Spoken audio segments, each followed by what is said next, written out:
You asked for it. Here it is. It's a podcast from Apathetic Enthusiasm.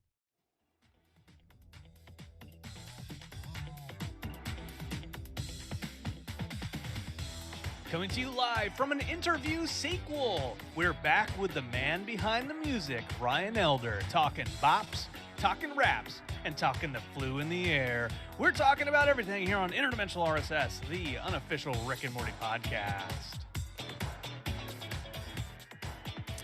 Hello, everybody. I'm Travis. Hello, everybody, and I'm Brandon, and welcome to this special bonus edition of Interdimensional Bonus issue. RSS, the edition where we get rid of semi-pertinent news, we get rid of short outs, we forgo all of the things that ever have made this podcast. No rules. And one topic today. That topic today is an interview with Ryan Elder, the man behind the music. But before we get into that, we do have a little bit of housekeeping to do real quick. Get that out of the way. What if you stumble upon this episode and this is the only time you've ever heard us? That would be insane because we've been doing this podcast a really long time. But if you are new here and you want to know how to get a hold of us, we are all over the internet. You can follow us on Twitter at Rick and Morty Pod, over at Facebook, facebook.com/Rick and Morty Podcast, on Instagram, Rick and Morty Podcast, or you can send us an email, rickandmortypodcast@gmail.com. If you are watching this on YouTube, thank you for checking it out. If you have not subscribed before, please hit that subscribe button. You can give it a thumbs up, do all those fun things. And make sure that you're subscribed on whatever podcatcher that you're using to listen to podcasts if you're new to this as well. But yeah, this is definitely a special episode.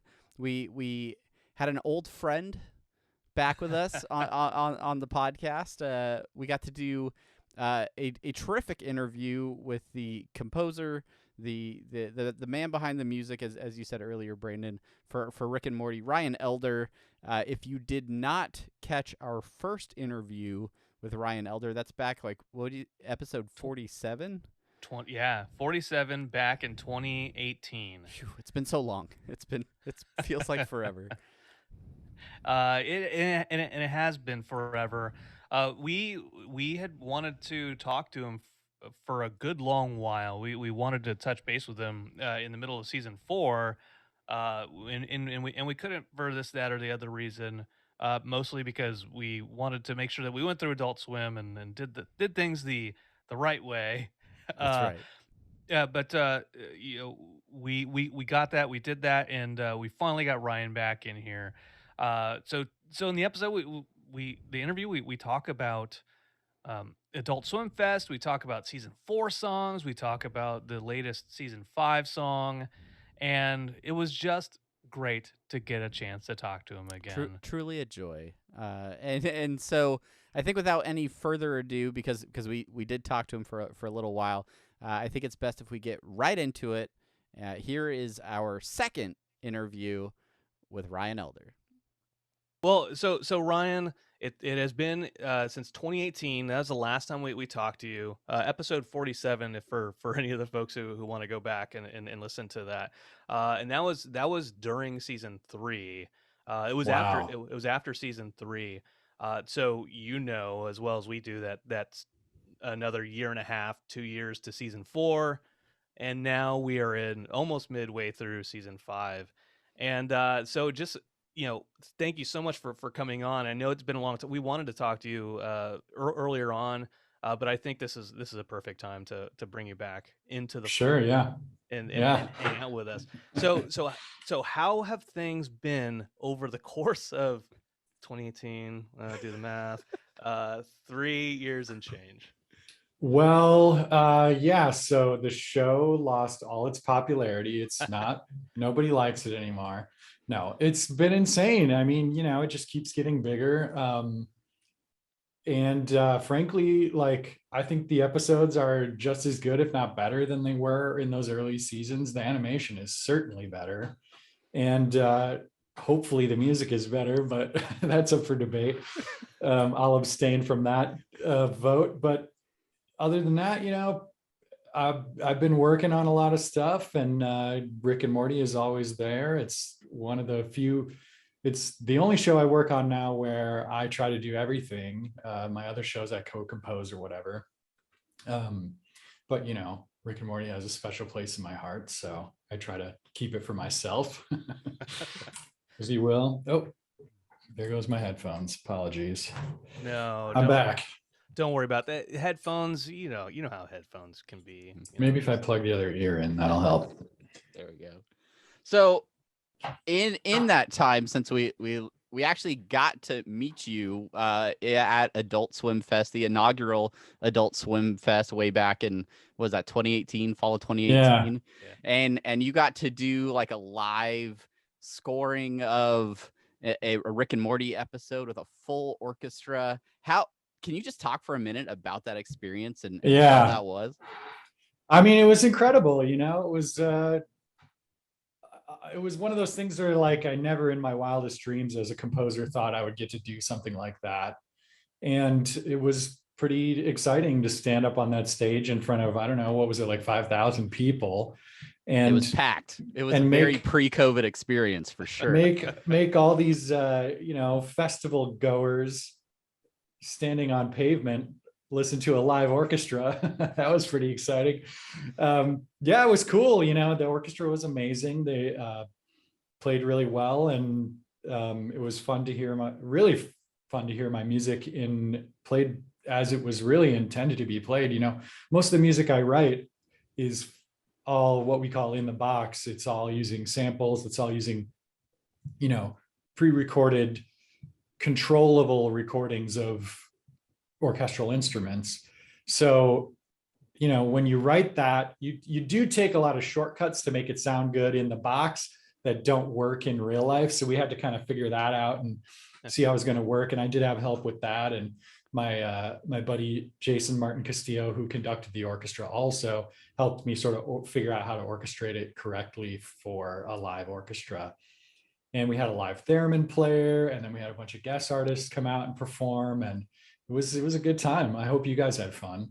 It was an awesome show. I know I loved it. Brandon, I mean, yeah, I don't like music normally, but but that made me fall in love with the fine art of the orchestral score. Yeah, you guys have been to the Philharmonic a bunch since then. Oh, yeah. It was inspiring. Absolutely. Yeah. I picked up the cello. It's oh, nice. Cello is beautiful.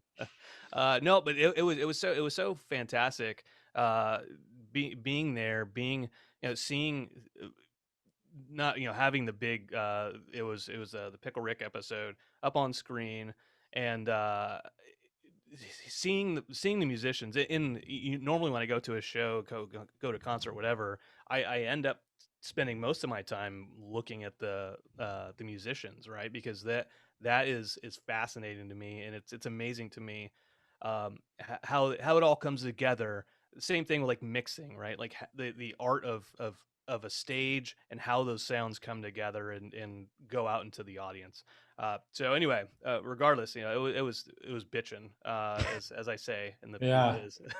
It's crazy how many people behind the scenes are required to get an orchestra to play live to a visual and have it sound and look correct. Like when I pitched this idea actually with Jason to Adult Swim initially, we just were like, oh yeah, we'll just do a little thing. We could just be a little thing with a little orchestra. It'll be easy. We'll keep it simple. And then it just like every step of the way, we're like, but wait, but what about this? But what about this? But what about this? And eventually like the team behind the scenes gets to be like 20 to 30 people. And then that's not including the orchestra on the screen. It was just an amazing thing. Like it was all done by this company, Hollywood Scoring, and they do this for a lot of stuff. They did all the sort of League of Legends live performances in China every year, which I don't think, they like everyone else was just doing nothing during the pandemic. Obviously, anyone who works in live performance, at least. Sure. But they do an incredible job, and they came in and just knocked it out of the park for us. And I really hope we get to work together again someday. That would be so cool, man. I know they do like a bunch of like scores out. Like I think my brother-in-law watched them live score Jaws out Mhm. out in like the Yeah. one of the amphitheaters or whatever. But yeah, we since then we've gone into a new season. We went into season 4 Mhm. inevitably, and we want to go a little bit back in time, not too far back in Great. time anymore, but we want to talk about season 4 because it had a lot of I mean, every year you have every season you have original songs, but there were more um, Dan Harmonish songs in there, Mhm. and so we wanted to ask if there was a targeted goal going into season 4 to have more of those types of songs that could be standalone tracks. There was not, but I do think that, one of the big things that happened between season 3 and season 4 for me and for the music was that we released the soundtrack album, right? That's right. And so there was maybe in the back of people's heads this idea of like, oh, well, there's probably going to be another soundtrack album someday. The songs are a part of the show that people do love. There's all sorts of songs pre-season 4, right? So I think there was this sense like we were in lockdown most of the production on season 4. We're working from home. And there was this like, well, this scene needs a montage song, or this scene needs a song, and it was kind of like me and Dan experimenting with this, like him recording from home, sending me the vocals, I produce them, and like seeing if we could make that work for season 4. And I think we were happy with the songs we came up with, there definitely, some of them are just like, I love, particularly love that camping song. I think it's so absurd.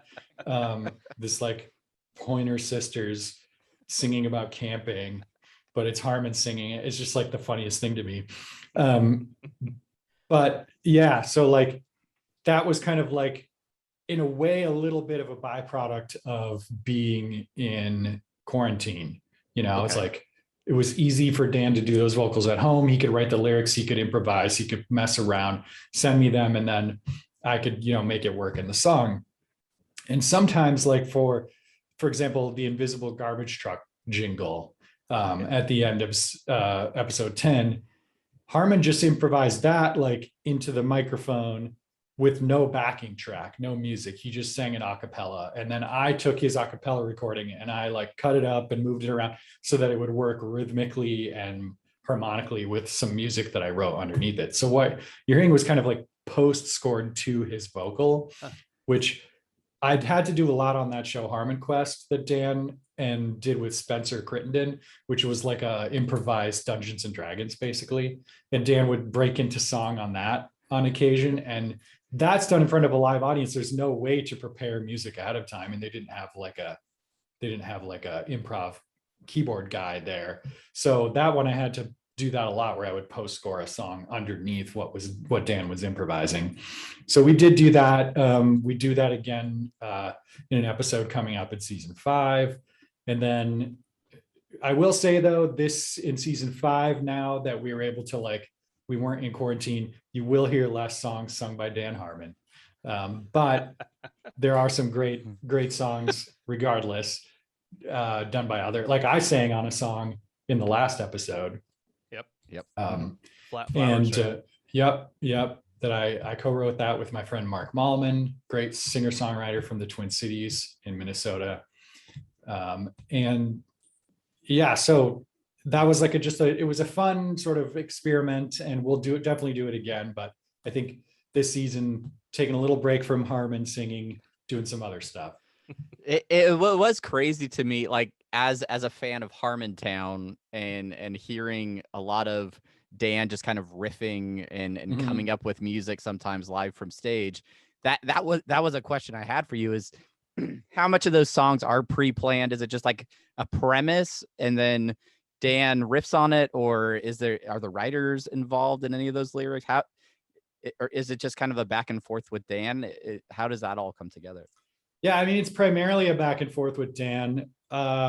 Sometimes I will sing actually, the song Fathers and Daughters, I got a doo-doo in my butt, that crazy song. Yep. That song came around.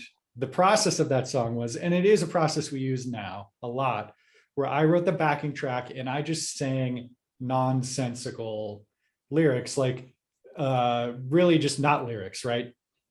And in that case, I'd sang do do do, thinking just as a placeholder, I'll sing a do do do melody. And like, you know, it was like do do. And I sang it all in there, just like, hey, Dan, here's something for you to be inspired by. Not thinking he would actually be inspired by the do do do part, but more so the melody. But he definitely took the do do do's and ran with that, and we got that crazy ass song as a result. And so, you know, for him, it's like he likes to mess around with it and play around with the lyrics, and he really gets into lyric writing. If you've listened to the Harmontown podcast, you know, like that is a thing that interests him. And he's very good at it. Obviously, he's an incredible writer. So, you know if I send him the track, he'll come back with something incredible.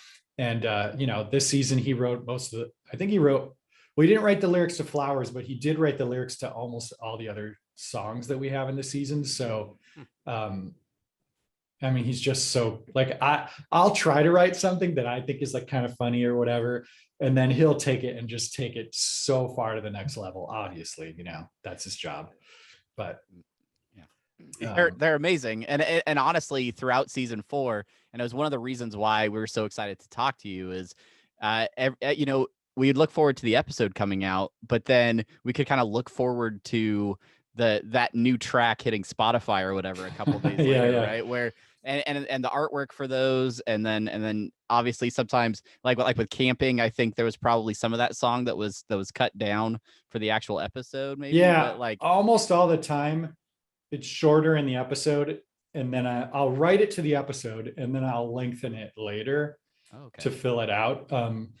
Because I don't know, like I could release a 37-second song on Spotify, but like, yeah, you know, why not like make it a real song, make it something that like is at least 2 minutes long and people can enjoy for more than just what's, if they want to hear it 37 seconds long, they could just watch the episode. That's right. But you have the full 2 minutes when you're rolling down the highway, you know, jamming, camping, or Glory to Glorzo. Exactly. You can really We need roll the windows down. We need the full 4-minute version of Snake Jazz to really. yes. Yeah, and you don't really respect how much you have to hate love camping until you get that second verse in, right? Yeah, it's funny because I knew Dan was going to go in that direction, because I like, you know, obviously he's not into camping, and so I knew he'd kind of go in that direction. But I just thought when I got back his vocals, I just was laughing so hard at how funny they were. You mentioned Snake Jazz. I know you've talked about Snake Jazz at length. Like on the inside the episode, you talk about Snake Jazz as well, right? So really, I just want to shout out to everybody who's ever like mimicked a snare or a hi-hat has always knows the so turning that into a snake jazz. I want to commend you for the variation of snake sounds you got. I think it was originally temped by the editor doing that, the editor Lee Harding. I think it was him going just that in the animatic when I worked on it.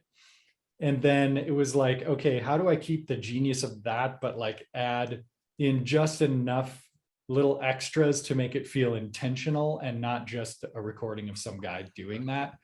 So, you know, getting the sounds of actual snakes in there and then playing around with that was pretty fun. But also, like, you can't take it too far. Like, I tried making that sound with actual snake sounds and it just wasn't funny. Like, it didn't work, you know. It needed to have that, like, a guy doing the snake hissing sound himself. I imagine a snake inside like the mixing booth. Like if there could be like an entire just show full of Snake World stuff, just the snake like moving the mixer, just like like bring up the bass. One of the things we wanted to do for that inside the episode thing. What we just didn't have time was, and I unfortunately I pitched it way too last minute, but it would have been hilarious as if like we're gonna have like a makeup artist put like snake bites all over my face and just pretend like I just got out of the field recording all the snakes. We'll make sure we Photoshop you and just like and like one of the Snakes snake all over your farms. face. Yeah. You're like holding a microphone to like one of the Yeah, like the exactly. snake basket. One of the standout episodes, obviously, Emmy award-winning episodes, right? The Vat of Acid episode, huge montage in the middle of that episode. So like really music played a huge part in sort of helping tell that piece of the story. Did you have to do anything different or prepare in a special way to set up for that episode? Yeah. So when I, when I get an episode, I watch it down and I spot it. It's called spotting, where you just figure out where you want the music to be, right? And obviously that's a huge moment in the episode, one of the biggest. There's more minutes of music in that one chunk than the rest of the episode combined, I think. Mm-hmm. It's over half the episode's music is in that one chunk. And so I knew it was going to take more than just a day, because I tend to do 4 or 5 cues in a day. I try to write 2 minutes of music a day or whatever. But even if I were writing 2 minutes of music a day, that scene would only take me 2 days because it's only like 4 minutes of music. But I spent a whole week on that scene because it was just, I knew it was going to be so important. And I knew it was like really the heart and soul of that episode to have that sort of digression away from the main plot. And if it goes through a lot of genres and moods and styles, and like getting those transitions musically that happen so fast. They're in love, they're on a plane going somewhere, and then all of a sudden, boom, it's an adventure movie, right? Yeah. Right. And so like having the music convey that transition in a way that was satisfying just visually, but also emotionally and, musically, was something that I really wanted to nail down. So I did put a lot more time into that one cue than any other cue in that episode. And per minute for sure, I put more time into it.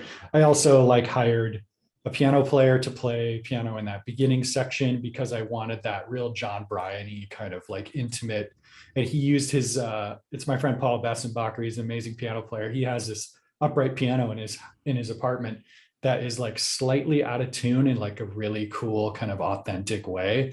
And so he was like, hey, do you want me to have it tuned before I do this? And I was like, no, definitely not. So the piano in that scene has a little bit of there's something a little off about it that makes it feel more authentic and organic. And I was like, if I'm going to get a real piano, I want it to sound like a real piano. Yeah. You talk about taking so much time to craft the music in that scene, that segment. And when I think of composers, and I think of classic film, and I think even further back, where you want to tell a story with the music, even if there's not anything visual going on, that seems to be a very, very hard thing to do, but also very, very rewarding if you nail it. Yeah.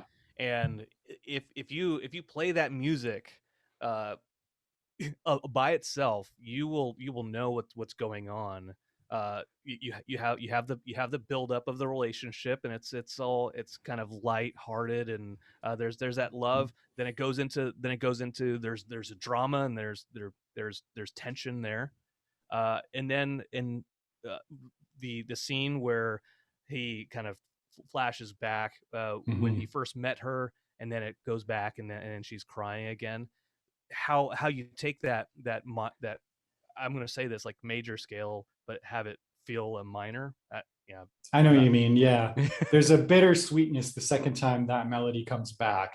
In the beginning, it's got a lighthearted, carefree, we're in love kind of new love story. And then and that was one thing I knew, I have to use the same melody when he's flashing back, it's really important because he's remembering these good times, but now he's seeing it through the lens of his current situation. And so, yeah, the music has to have that bittersweetness, that sadness to it that wasn't there the first time.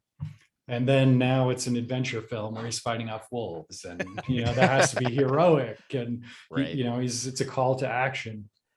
And what I love, not only does it tell a complete story in that, but then it gets cut off, its own story cut off immediately by Eric Clapton's "It's in the Way That You Use It." Yeah. And that's another thing, is like, I knew I had to be in the same key that Eric Clapton's song was in. So I was like, I'm like, okay, I got a 4.5 minute cue and it has to be in this key. Right. Like, yeah. I don't have the freedom of choosing the key. But it worked out just fine, obviously.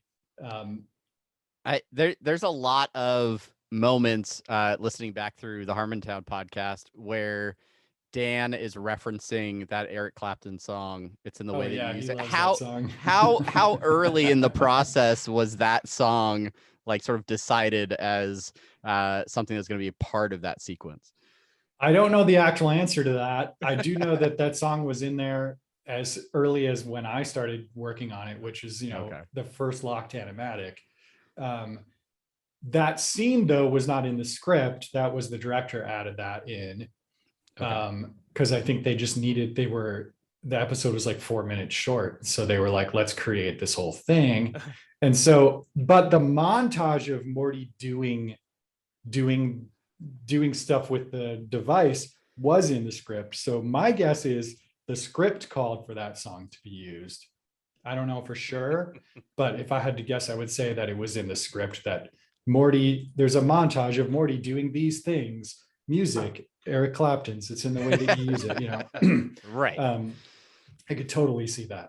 So it was basically locked in at that point in time when you came in and worked. Yeah. No, I knew that was gonna. I mean, I got the animatic and I wrote to Sydney, the line producer, and I said, "Are we getting this Eric Clapton song?" And she's like, "Oh yeah, we definitely have to have that." And so then I knew I was definitely, sometimes they'll put a song on there that I'm like, well, maybe they'll get it, maybe they won't. The one that I didn't think they were going to get was in episode 2 of season 5, the Queen song. I was like, I'm going to have to replace this. That's going to be a tough to beat the champ on that one. Right. But then I found out they were getting it. I was quite relieved because I think it's amazing and it works amazing in that scene. Yeah. It really does. The theme to Highlander, right? Yeah. Who wants to live forever? Yeah. Yeah, that's right. Which one of our listeners, my towel just fell down. One of our listeners pointed out that Brian May, I think, sang that at Freddie Mercury's funeral as well. Oh wow. So I just wanted to throw that out there. But yeah, I think even Tales from the Citadel, Rick Landis mix-up. I think we talked about it last time we were here about if in the City hadn't been picked up. That like you have a version of the Tales from the Citadel. It ended up on the soundtrack actually. I didn't get so far as to write something to replace the Queen song because they locked it in before they were never worried, we're not gonna be able to get this. Mm-hmm. So it wasn't an issue. Within the City, there was an issue licensing that song because of someone who, like, the version that we have on the episode itself is not the version from the movie The Warriors. It's a re-record that was done by, I forget the singer's name. Joe Walsh. Joe Walsh, yeah. It was a re-record done by Joe Walsh so he could own that recording. Oh, and so that's why that's different. We just, like, getting the one from the Warriors was difficult, apparently. I don't know the whole story behind it, so don't quote me on that. But yeah. No. Yeah, because I know there's at least, obviously there's 3 at least versions of the song. There's the Eagles. They did it originally. It was in the City. Then they did it on with the Eagles, and then they did it on Hell Freezes Over, and then then this one. I don't know why I know so much about the the history of In the City. It's like Britney Spears. It's like Taylor Swift re-recording all her stuff, right? Right. Like Right. at some point, an artist goes, well, I wrote that song. I own the writer's share of that song. They can't take that away from me. The only thing they own is the recording itself. I'll just make a new recording. And sometimes that works and it's better. Like all the Taylor Swift stuff is just better objectively, to me at least.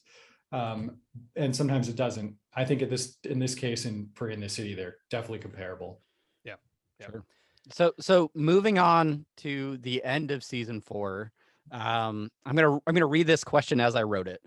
Don't Look Back has over 11 million plays on Spotify. It's a certified bop. What was the process for developing that closing song for season 4? Yeah. The process was, hey, we got another emotional moment at the end of a Rick and Morty episode. And not only that, it's the end of the season. I better write something really good here. Okay. And so I knew that I knew I was going to need a vocal, like just some, preferably a female vocal, because it's proven to have worked with Chaos and other moments in the show. In season 1, Look On Down from the Bridge, stuff like that, right? So I also knew like I want to write it, or at least co-write it. I don't want us to try to find something we can license, like that's a whole thing. I know I can write a good song if I give myself the time, and if I work with the right person, which in this case was my friend Lauren Cooljack, otherwise known as Katomi. She is an incredible singer, an incredible songwriter, and she also scores TV shows. So she like understands the process a little bit, right? She does additional music for Love Victor, and for example, she's very, very good. I've known her for years. She actually was an intern at the recording studio where I did most of my work on commercials, and then she became a staff composer alongside me there.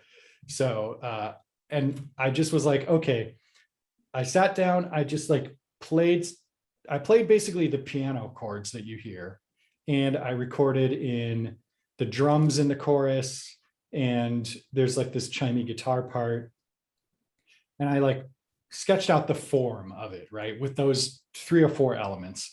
I sent those, and I played a little melody on the piano as just like, hey, here's an inspiration for the melody, which she did use for the verse, and then she came up with her own melody for the chorus. So she took that, she wrote the lyrics, basically what in the sort of EDM world or pop world you call top lining, right? But she normally when you top line, you just sing and then you send back the vocal. You write the lyrics and the melody and you sing it and you send back those vocals. But I knew Lauren was capable of much more than just top lining, obviously. And she has top line for EDM artists and stuff in the past. But I said, do whatever you want. If you want to add more stuff, please feel free. And so she added like a lot of the cool synthy, like pulsing stuff that especially takes us out of the first chorus into the second verse. And obviously she added all the harmonies, and like it was her idea to like take the melody down on the word down, which is just genius. And still I hear it, I'm like, wow. And all of this took place in, no joke, like 3 days. Like her and we're both used to, because we worked on ads and because we both work on TV, we're used to like really just moving things along quickly. But also like when you do that, sometimes you end up with something good, not great, right? And this is one of those times where it was like, wow, not only did we do this fast, but it's pretty great, Yeah. And so her and I went back and forth just a little bit more, just to lock in a few things. She said, hey, you should sing harmony on just this one line in the chorus, which I did. And then I sent it to my friend Martin Cook, who's an engineer. He does a lot of Death Cab for Cutie stuff. He's a mix engineer. He mixed it and really put like a lot of what makes it just really slam and what makes it sparkle and feel amazing. He added that stuff to like really bring it home. And it was one of those things where, every so often, and this happened with Goodbye Moon Men as well, a song just sort of comes out and is like great right away. You don't have to tinker a lot. You don't have to try to move stuff around. And obviously you want every song you write, every piece of music you write to be like that, but it's normally not. So in this case, we got lucky. And yeah, people seem to really respond to it. And it's done a lot better on Spotify and YouTube than I ever imagined. So that's very exciting. I probably have a fair share of those plays on Spotify because I think it's great. And I don't know. Every time I go back to rewatch the end of the season, it just stands out to me so I'm so glad you came back, because I really just since the end of season 4 have been wanting to talk to you about some of these things. But now we're into season 5. We have new episodes, new things to discuss, right? We're almost halfway done with the show. You heard it. Spoilers. Yeah, we can see. No, I don't know. I mean, that's just the episode order. I'll do it. Sure. I'll do it until I'm dead. Yeah. So the latest episode, Rick Convenient Mort. Obviously, Kishibashi was they had the I Am the Antichrist song in there. Mm-hmm. You and Mark Mallman, you had Flowers that is out there on Spotify for folks to listen to. And we just talked about season 4 and some of those songs with Harmon that are they're not as they're produced still, right? Because they're professional, but they're maybe not like they are with Don't Look Back. Right. They're joke songs. Yes. You can say it. And Don't Look Back and Flowers in particular are very earnest, right? They're an attempt at making an earnest song. Flowers more earnest than your average song. The point was, Morty is falling in love. This is new love. It's the beginning of a relationship. Like how corny do we all feel when we're in that situation, Yeah. And so I wanted just a tinge of corniness to the song. I think it's there, but it's also like I wanted it to work as a song on its own too, and not like people go, okay, what's this goofy song, right? Right. Did you start with the idea because of the plot being an Earth-based plot, taking care of the environment? Did you start with the idea of Flowers as being the kind of focal point? Yeah. So Mallman wrote the lyrics. Initially, I just was like, hey, I'm going to write the song. I'll send you a melody. Can you just write some lyrics for me to sing? Because Mark is great. I love his lyrics. And I wanted to, so he wrote the lyrics and I just told him like, hey, I just want the chorus to be about flowers. That's it. Like otherwise, and, I want it to be the earnest, slightly schmoopy love song. Right. And so the kind of song you would listen to when you're just falling in love and you would like go, oh, I want to listen to this over and over again for whatever reason, if it spoke to you. So I really just said lyrically, all I really want is flowers. I don't want to tell you too much about the episode because I don't want it to be on the nose. I don't want him to start singing about Earth Day or something. Do you know what I mean? Like, right. I loved the image of the flowers, the connection of the flowers she gives him, and then how they were sort of important at the end. I knew the song wasn't going to be at the end, so that we could sing about flowers and have it still not feel like, hey, we're pointing to this moment too much, right? And he came back with the lyrics and how they worked. I thought they worked great, and I just was like, okay, I'll just sing them in and see what it sounds like, and then kind of going for kind of an Elliott Smith approach to the vocals, like multi-tracked. Like I think there's 6 or 7 of my voice in there. Trying to just layer because part of it is because I'm a little insecure about my singing voice, but also like part of it is that I wanted that kind of approach too. I don't think it would have worked if it was just, well, it probably would have worked if it was someone not me singing to just have one voice, but it would need to be someone with a lot of character to their voice. And then when we made the full song version, Mark, he added his own voice to the second verse and the back chorus. Okay. All right. Yeah, like the kind of single word kind of backup Yeah. vocals Yeah, that's in the him. Yeah. background. One of the thing because I Travis listens to Don't Look Back hundreds of times. I just did a road trip up to Santa Barbara this last week, and so I was in preparation. I was listening to the Rick and Morty stuff over and over again, and I ended up listening to Flowers multiple times, obviously, and I appreciate the kind of it's got a clean feel to it. It seems like it's not heavily processed, but then just some things in the background as the guitar is strumming, it does like a little like kind of Yeah. jilt in the background. Yeah, actually that's Mark too. For the second verse and the second chorus, we added it later in order to make the song a full song. And so he was like, hey, I have an idea for how to treat this second verse and chorus. Let's do this like choppy thing. Yeah. And so he did this like choppy thing with it. And I was like, oh, that's really cool. And I like that it's special for the full length version. It's not in the episode because I want to give some reason for this full song to exist. Can't just loop it twice and call it a song. Right. You know what I mean? And so like, it was cool for him. He got to sort of take it and kind of like put even more of his sound on it, his vibe and signature. That's awesome. You talk about repeating stuff. I've listened to Flu Hating Rap so many times. It's like here it goes again. Going for another loop. Hey, now you gotta be aware. Yeah, it's a good one. Dan at his best.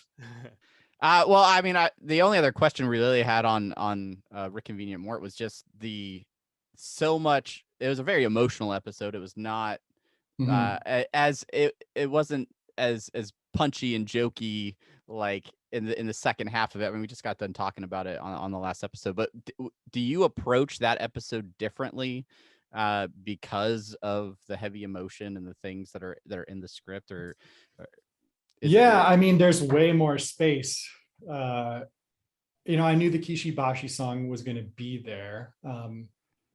And actually, if you look, I think I have to pull up the cue sheet to be sure, but I think once that song is introduced, there's no other music but that song for the rest of the episode. And so in a way that really sets that song apart and makes that moment even more powerful. Yeah. That, there's all this silence, there's just talking, and the characters interacting, and then that song comes in and it's like, whoa, holy shit. Right. So yeah, I mean, I approached it the way I do any episode, which is, what do I need to do to make this story as good as it can be? And there was never any doubt in my mind, like, oh, I shouldn't be trying to score this stuff. I originally did write some music because I wasn't sure if we were going to be able to get that Kishibashi song. I did originally write something, but I listened back to it and I'm like, well, this is just like a poor man's Kishibashi anyways. Like it's never going to see the light of day because of that, like if you didn't know Kishibashi had ever been on there and you had never heard his song, you'd hear mine and you wouldn't miss it. But hearing them both and everyone working on the show, hearing them both, it was just like, served to just show, hey, it's important that we get this song. It's too good. Yeah. And they're like, Ryan, sorry, no more. Yeah, I was more than happy. You're fired, Ryan. Yeah. Kishibashi from now on. I mean, he's an amazing. He's I think he did a movie score recently, or at least co-composed a movie score for an animated film. He's incredible. His stuff is just incredible. He's just one of those musicians that just like can't do anything but great stuff. I got into him from this. Like I had never heard of him. So interesting. Well, I want to say this. You are a magnificent composer in and of itself. Don't talk shit about yourself. You're in singing too. I mean, hey, man. You haven't heard me sing. And that's, so. Hey, listen, I owe most of my success to about 50% coffee and 50% imposter syndrome. So don't. I think you just spoke to our success in podcasting as well. So I appreciate that. We just Yeah. kept crawling and it kept working. Exactly. That's a great way a good callback. I love it. We want to say thank you for coming on, and obviously your work on Rick and Morty is spectacular. The Thanks, thing, guys. the things you've done with Harmon, the Harmontown movie. You did Boss Baby last time we talked. That was the last time. Still working on it. Yeah. Oh, Boss Baby too. Yep. Not the movie. Oh no, the show. The- the the- network. the animated, We yeah. did a season 2, and we're working on season 3 right now. So, Right or I on, guess right on. Awesome. in Netflix terms, it's 5 and 6 because they split them up. But Okay. Yeah. Is it two? This is a double-edged question. Not that it's a bad thing. It's maybe a two-pronged question. There we go. The first question is there anything that you can tell us about what to expect song-wise from season 5? And you don't have to answer that because kind of dropping that on you, and obviously I've already said too much. Okay. All right. So that answers that question. The second question is, aside from Rick and Morty, is there anything that you're working on other than the Boss Baby stuff that folks can keep an eye on? Yeah, there is actually. Haven't really. The show's been announced. Haven't really talked about it a lot yet because it's not out yet. But I'm co-composing a show called Inside Job on Netflix. It's an adult animation show. It's show run and produced by Shion Takuchi, who was a writer and producer on Gravity Falls. And then it's co-produced by Alex Hirsch from Gravity Falls. Nice. Awesome. It's going to be great. I think it's kind of like it's sort of a workplace comedy about the shadow government. So like a lot of conspiracy theories and stuff, but the goofy ones, not the right. not the ones that set the world on fire in the last Gotcha. year or two. Right. Moon landing, stuff like that. So I think it's funny. The cast is amazing, and I don't know when it'll be out. Okay.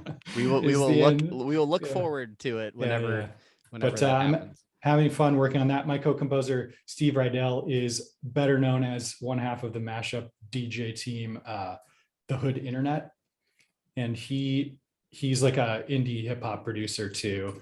And so working with him has been great on this, and it's fun. Like one of the things that I do when I pitch for shows now is if the brief is like traditional scoring plus this crazy idea, which is what it was for Boss Baby. It was hip hop meets 30 Rock. And I'll get like, oh, let me get someone who can do one of those really well. And then I'll do the other one and we'll work together and it'll be great, which has been the case for Boss Baby and has also been the case for Inside Job. So that's super cool. That collaboration helping both of you grow, I imagine, right? Totally. And, for me, music is about collaboration. It is in high school orchestra. My director was like, we don't do competitions. The band, the choir, they could do competitions. We don't do competitions because music is about collaborating. It's a joint experience that you celebrate with other people. It's not about competing. And so for me, I like to share working on music with other people. I always have my whole life. That's what's fun about music, is playing it with other people. So it's been fun co-composing for sure. That's fantastic. That's fantastic to hear. I was listening to a podcast yesterday, just talking. It was just about mixing because I'd like to make my mixing skills better.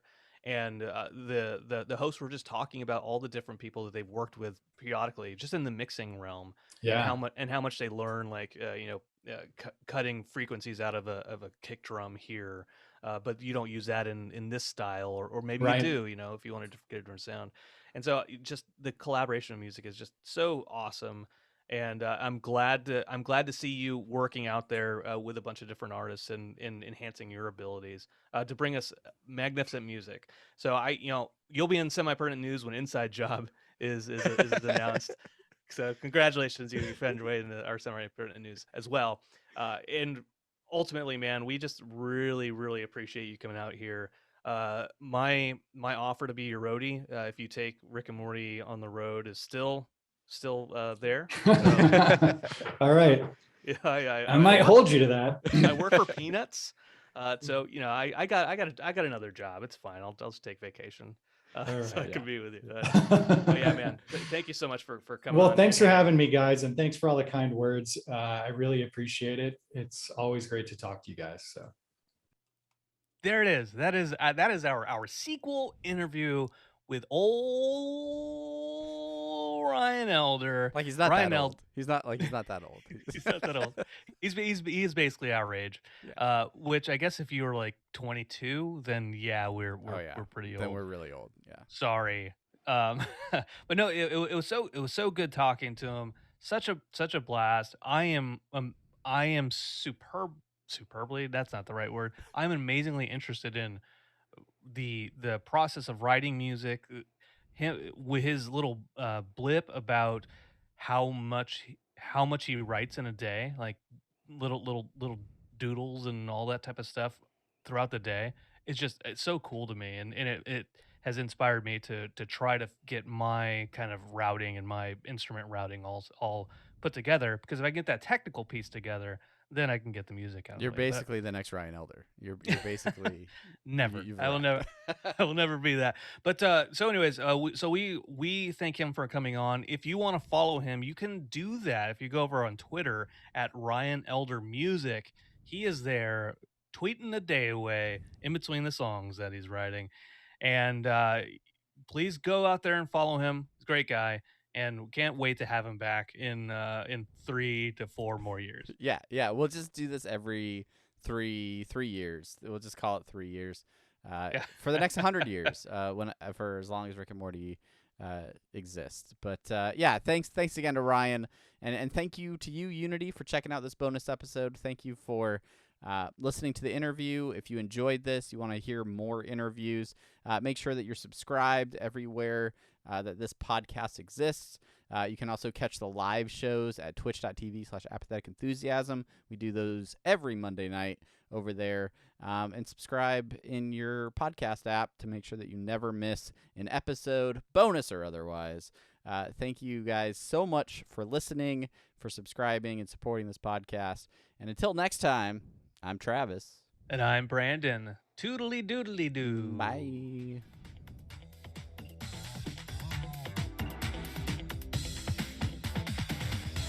I just want him to be my friend. He's going to chase him around on the road. That's what he's going to